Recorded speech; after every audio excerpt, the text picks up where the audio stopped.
Nuclear race in the Middle East, because that is what President Obama and his team, and remember, Hillary Clinton is behind this deal. That's exactly the situation that they've set up. Mary Kissel from the Wall Street Journal. Thank you for being here. You're welcome. In a moment here, the Obama administration scrambling to explain the timing of this deal, as we have shown you.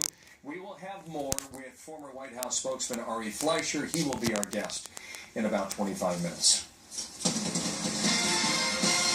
All right, back to politics. Donald Trump campaigning in Florida, a critical battleground state. He's holding two big rallies there later today and focusing attacks on Hillary Clinton while trying to move past the commotion sparked by his remarks about a fallen soldier's family. The latest poll from Real Clear Politics shows Trump with a razor-thin lead over Clinton in Florida. That does not include surveys since the conventions.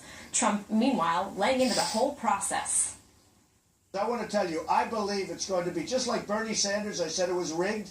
Well, it's rigged here too, believe me. So I just hope the Republicans are going to be very watchful. Peter Doocy is following his campaign from Washington. So, Peter, the latest headlines, Trump not endorsing House Speaker Paul Ryan. Why is that? Elizabeth, Trump is basically repeating the line Ryan himself used back in May when Trump was the last man standing after months of primaries, and the speaker said he wasn't ready to endorse him. So Trump now tells the Washington Post, quote, "I like Paul, but these are horrible times for our country. We need very strong leadership. We need very, very strong leadership, and I'm just not quite there yet." And that sounds a lot like what Ryan said 4 months ago with this, quote, "I'm not there right now." Trump also now says he will not back John McCain or Kelly Ayotte in their upcoming Senate primaries, complaining that Ayotte hasn't supported him enough and McCain hasn't been good enough to veterans. Last night, Trump's running mate Mike Pence did meet with McCain in Arizona for 25 minutes. McCain's team tells us the meeting was friendly, and they went over a variety of issues. Friendly, but how are these snubs being received? It's probably not sitting well down there with the RNC.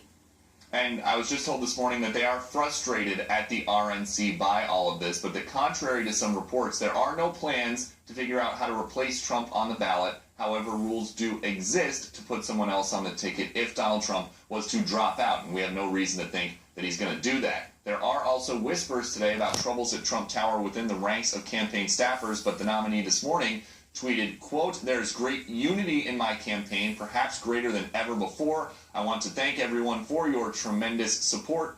Beat Crooked H." And he is now turning his attention away from Republicans toward his Democratic opponent, posting this morning that then Secretary Clinton got the ball rolling on that $400 million to Iran, allegedly in exchange for those American hostages. Elizabeth. All right, Peter Doocy, never dull for you. Thank you so much. Well, Trump's running mate Mike Pence now doubling down on the unity message. Mike Pence speaking at a town hall in Arizona.